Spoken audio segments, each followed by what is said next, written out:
Pretty good. John, we've dealt with you. Thank you. Enough's enough. On whose orders are you here by? Who ordered you to assault us today? No one's assaulting you, Bill.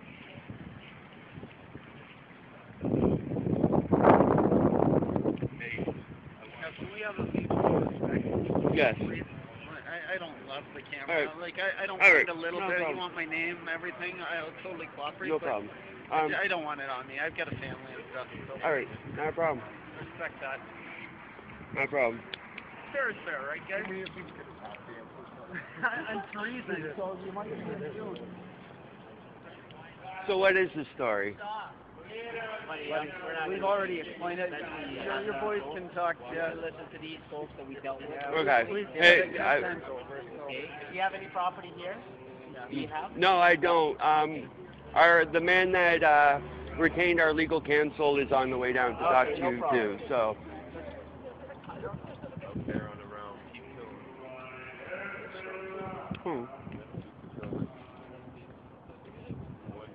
Back in here so they can manhandle it.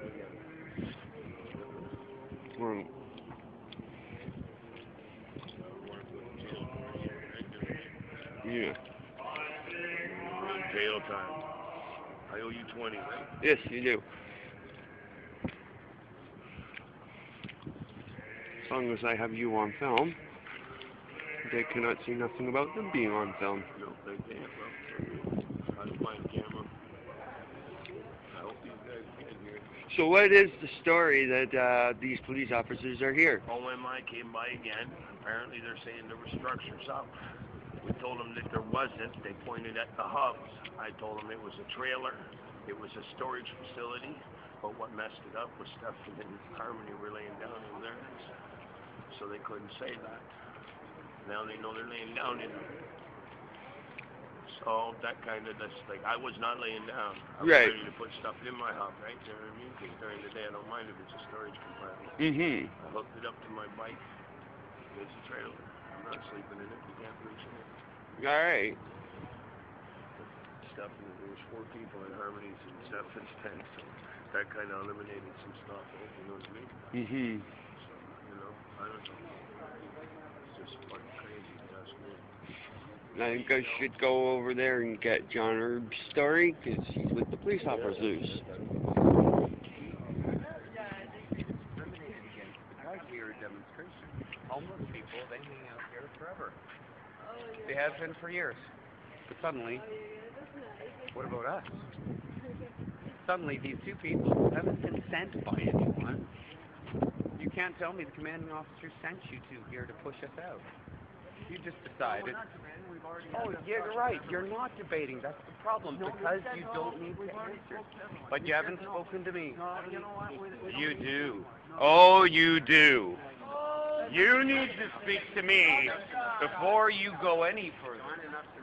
No, enough is enough, and we are tired of you deciding on your own. Oh, let's today go and harass the occupiers. Let's go harass the occupiers. Tell me whose orders. Tell me on whose orders. What? Please stop being loud. Inciting. What am I doing? No, don't arrest For speaking. I'm being arrested. John Erb being arrested for speaking. For speaking. For John speaking Erb. his mind. Arrested for That's speaking. all he's doing is speaking his mind. Arrested? No. That's and Juliet one, Paul. Excuse me. I'm with live stream media. Sorry, no, I have the right to fucking film you. I have the right to film.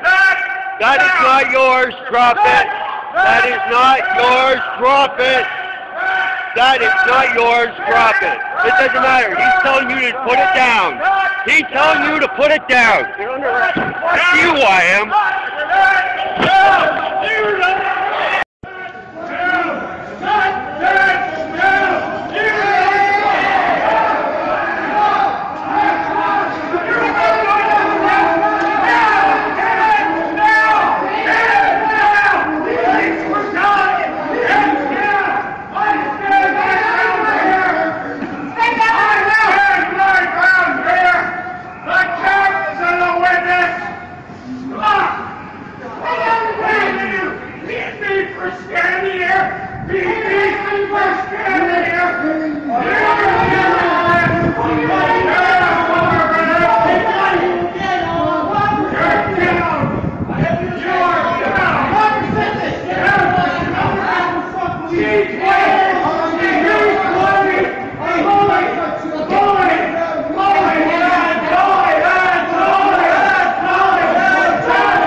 That's on our side now because we have tons of witnesses.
How long? They would have been here like 10, 15, 20 minutes ago. But all you cops and you don't have the paramedics here, that's fucking ridiculous.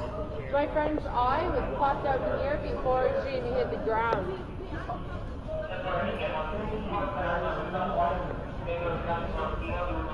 want to talk on camera? Yeah, I'm sure you can hear that well though. Well, yeah.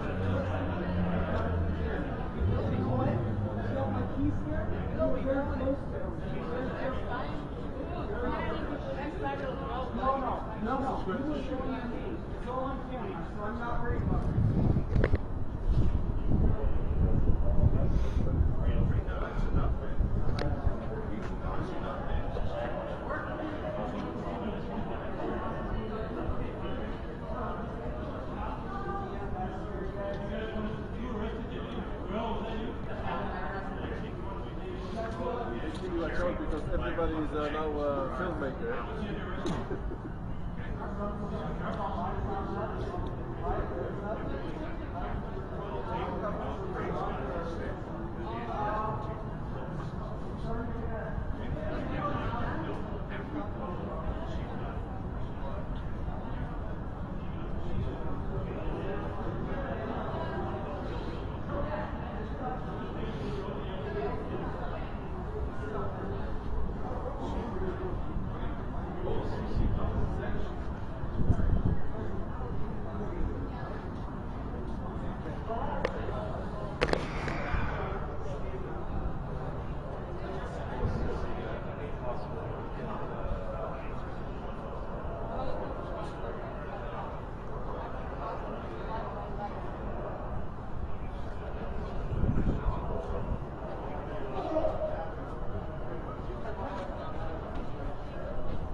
And they seem to have just thrown this gentleman who was camping out here on the sidewalk. Isn't that nice? A gentleman who was bleeding all over the place. And they could have waited until the ambulance that is now here come to them, but no, they waited to just throw this guy out as an act of symbolism. Meanwhile, they could have got the guy on the stretcher before they pulled him out of here and dumped him on the ground.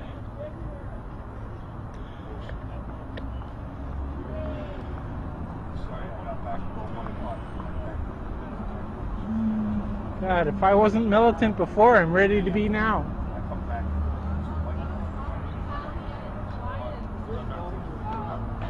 You must have learned from the Americans. What? You must have learned from the Americans. Yeah, you know what? Yeah, the CIA.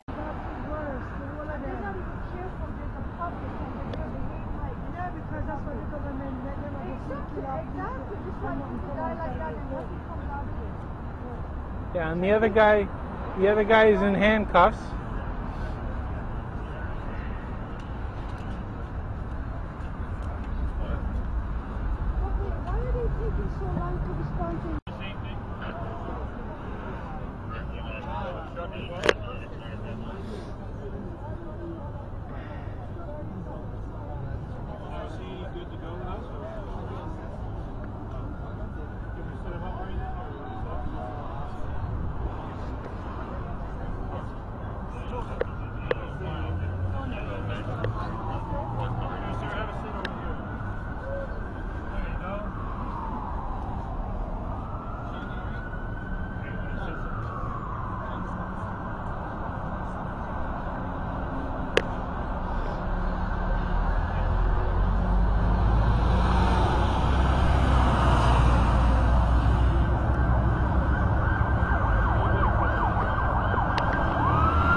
Okay, so what's your name? My name is Jeffrey Wong. Okay, and you want to tell me a bit about what happened on Friday afternoon? Yeah, so I got a text message from Angela just before 2 p.m. Stating that there's 2 yellow jackets at the camp and they're asking us to pack up our things and remove our property. And so as soon as I got the text message, I was with another occupier, Chigundu, and we walked over from the Yonge and Dundas area to the camp. It took us about 10 minutes. And when we got there, I talked to the occupiers there.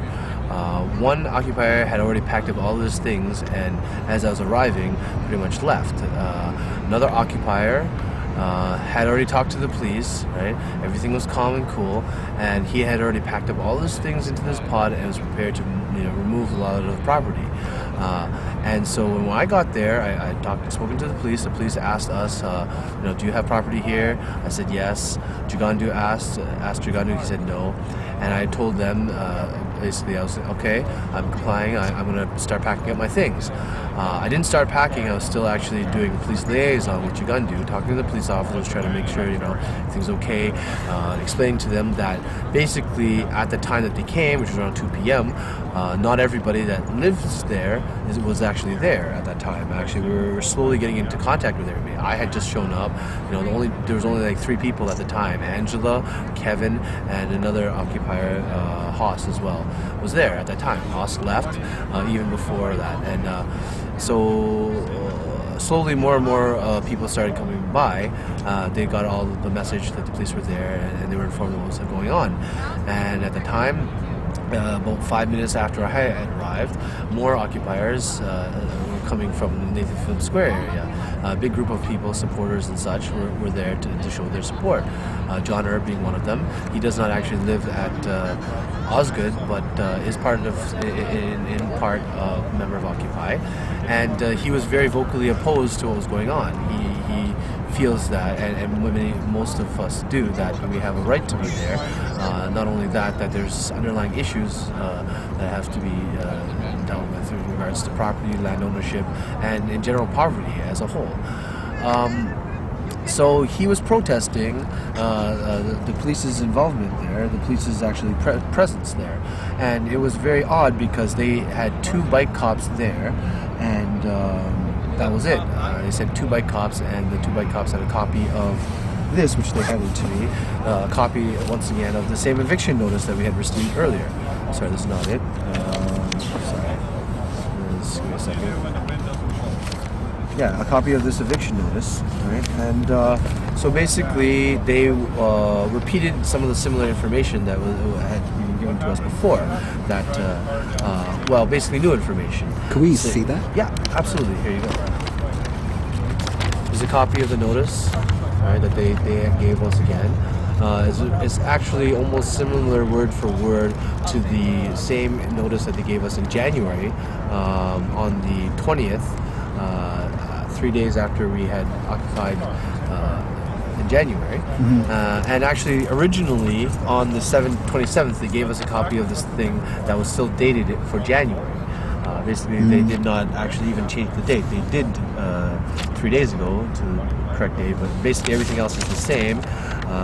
They have a map here of the property boundaries of MOI, as well as in front here, the Law Society of Upper Canada lands as well.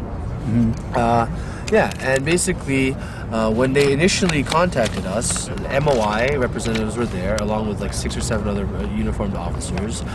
They handed us notice originally on that date, the wrong notice actually, the wrong dated notice, and told us that we negotiated that if we took down our tents, we could stay as long as we wanted, we could stay. And obviously that was just a measure to slowly decamp us, right? Taking away our tents, saying we can't have our tents. Their next step was to come back again and say, remove all your property. You can still sleep here, just have to remove all the excess property or else it'll be thrown out. Now, we knew this is just a tactic that they're using just to harass us and get us out of there, right? We told them, okay, we'll slowly move a lot of our equipment out, but with the intention of still staying. And what happened is John became very vocal. He started questioning the authority of the police. He started questioning the motives of the police and the fact of jurisdiction as well. That it's Metro Police, and a lot of the questions arose that they actually don't have no authority there. They're acting under zero authority as it is a provincial courthouse and provincial land. Even if it's managed by a ministry, that's still not under jurisdiction of the city of Toronto or the municipality, but of the provincial legislature. So it would be OPP that would be enforcement of that, or even the security of the MOI infrastructure. Was the OPP at the scene? No, OPP were not at the scene. Security guards were there afterwards. After the police had escalated the situation, police from the building, I saw on camera, came out in support, usually mostly for crowd control.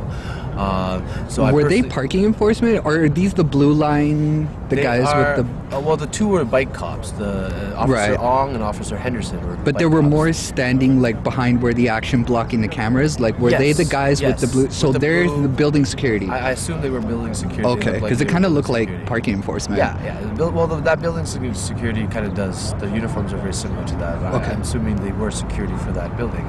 Provincial security. It's usually OPP then, right? Provincial security guards look like constables and they look like officers. And they weren't there initially. So basically, he got very vocal, and he was vocally pretty much talking with the police and spouting off, in a protest manner, the fact that what they were doing in their presence there was uncalled for. And Angela, the woman that in the pictures that her face is beaten, she was live recording it on her camera the entire time. Probably since she text messaged me, or after she sent out texts, she started recording. She recorded Kevin, and even before any of that started happening. And so she was on the camera, and so basically John was told to leave the premise. Right? He already has a trespass on him. He's not to be on the property, right? And if he was walking away and he was still talking to them, he walked away, he turned back and started arguing with the police officers, and then they jumped him. They basically wrestled him to the ground, right, and put handcuffs on him. And all that time, Angela was still recording up close with her camera phone. And at that time, I was trying to de-escalate as well.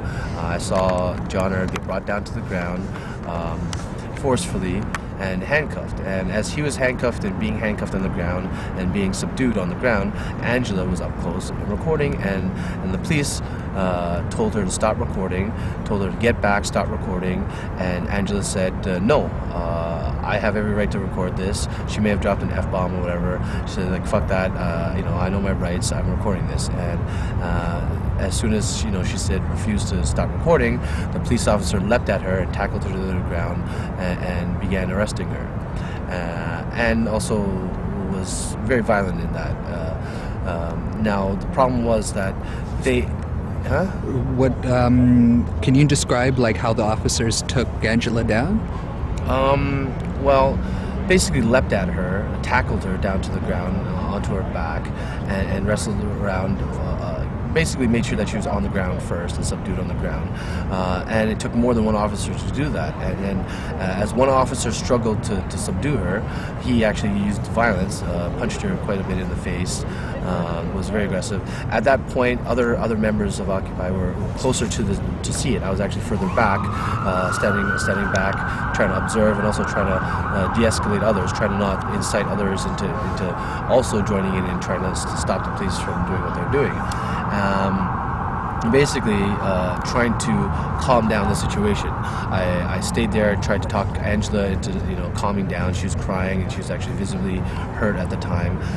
Basically it took two officers as well to try to put Angela in cuffs. And at that time, when both officers left John Erb, one was on John Erb, one was on her, John Erb got up and started walking around in handcuffs, right? And doing this all the while Angela was trying to just lie. She was just lying on the ground. She was not. And you can see it in the video, and you can hear her. She was yelling, "I'm not resisting. I'm not resisting. I have a back problem. I can't put my arms behind my back physically." Not only does she have a back problem, she can't physically pull her arms back. There was a backpack. But there was a large backpack, visibly. You could see it. So they were trying to handcuff her while she still had a backpack on, which again is really negligent as well. I mean, that's just like twisting a person's arm around their back, around the backpack. You can't physically do that. All while she was bleeding. All while she was bleeding from the face. They had punched her repeatedly to try to get her to stop moving or to stop, I guess, resisting. They were saying stop resisting, and then punching her. That's the tactic that the police were using. And but she wait, kept saying, they're like definition of resisting was her not getting her hands behind her back? I assume so. She was on the ground. She wasn't trying to, run away. She wasn't trying to flee the scene. She was on the ground, right? And she was punched in the face, right? Trying to get her into handcuffs. Some witnesses say that the officer had his handcuff around his fist. I personally know of another person that saw that, and as it was happening, she told me. I was not close enough to see that because some of the bodies were actually in front of me. Ganja was standing right there, so he probably saw it. Several other people were standing right around. There's another transgender woman that was there that she saw it firsthand. She was standing right up, and you can see her in the video with her skirt there, seeing it firsthand. And I was further back, and at that point, Alice as well began videotaping because she saw what was happening to Angela. She pulled out her cell phone, and so did Craig, and they were like trying to stop this from happening. Like you could see they were visibly upset. One of our friends was getting beaten and arrested, for no cause, and were powerless to do anything. So they were, talking to the police, telling them, not harassing the police, but basically vocalizing what they were doing. Like, this is uncalled for. What the fuck? Like, look what you're doing. This is a peaceful protest. There's a peaceful protester. You're beating up, right? So Alice was trying to actually get in there. She had her camera as well to try to videotape the footage of her face, of Angela in general, because she was on the ground bleeding, right? And so at that point, many other officers came from squad cars, about 8 or 9 or so at least, came running from the cars, and they approached Ganja and asked them what was going on. They didn't really know what to do. They saw 2 people subdued on the ground in handcuffs, 2 cops there handling the situation, and Alice and Craig were the closest there with cameras. And at that point, they told Alice to get back, stop recording as well, get back, or I'll charge you with obstruction, blah, blah, blah. And then they literally corralled and pushed Alice and Craig back along the walls of the rotund, right, to get them out of the situation. But that's when I started recording. I started recording the police officers corralling and arresting Alice and Craig. And they were under no fault whatsoever. They were there to record and basically vocalize the fact that what was going on was unjust. Nothing about the arrest was legal. Nothing about the arrest was warranted either. So they were arrested for filming, basically? Arrested for filming, and I guess John was arrested for trespass or failing to leave the scene when asked, or whatever they wanted to charge him with. But basically, he was being very vocally opposed to what the police were doing, and that's why he was arrested.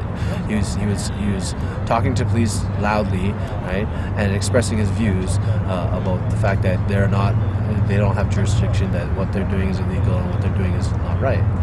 And so at that point, I was cautioning Alice to calm down. I was cautioning Angela to cool down as well, to stop crying, to relax, to try to not to get her into shock, to make sure. And I was trying to do it from a distance, so I wasn't obstructing, doing it while all on camera. And basically, I was trying to tell Alice and Craig to back off, not get themselves arrested as well. But basically, at that point, the cops had them pinned to the wall, and the only thing they could do is, I assume, arrest 2 more people. And they weren't doing anything wrong. Craig was not being violent whatsoever. Craig was actually telling Alice, "It's okay, honey, right? Don't strike, don't struggle, don't fight, don't put up a fight. You don't want to get hurt. They're gonna arrest us. Let's just go in peacefully." And Craig actually calmed down Alice to make sure Alice didn't get all violent or get all aggressive in that situation. So basically, I witnessed her being bloodied. I also witnessed John being thrown down to the ground. When he got back up to walk around, when there's no police officers on him, he was just in cuffs lying on the ground. He got back up, walked around, right, and continued, spouting off and crying out about what Angela had been, because he saw firsthand also Angela getting beaten. He was on the other side facing Angela and could see firsthand what the cops were doing right beside him, because he was on the ground, right? He was laying down. He was laying down, right? And the cops were both on him, like had their knees on him, trying to keep him onto the ground, while one of the cops jumped out at Angela. Then the second cop went to help Angela, and then John got up, started spouting off again against the police. And then he actually started walking away, right? And slowly, he was walking around in circles. You can see him walk away, and the cops ran after him, right? Grabbed him by one arm and dragged him back over where he was before. And then, instead of bringing him to the ground, arm threw him, like threw him over like this, right, onto the ground, so that he landed face first, right, onto the ground again, and he may have suffered injuries due to that. Well, it shows that he was unconscious. Do you know what kind of move that the cops did to get him unconscious? An arm thrown. Well, I don't know if he was unconscious at that point, but he was not moving, and actually he was crying. I don't know if it was him or Angela. It sounded like a female crying, but like when somebody's crying in agony and pain, it sounds very, high pitched. It might have been John, it might have been Angela. I wasn't sure. From where I could tell, somebody was like screaming in agony, and I think that was Angela.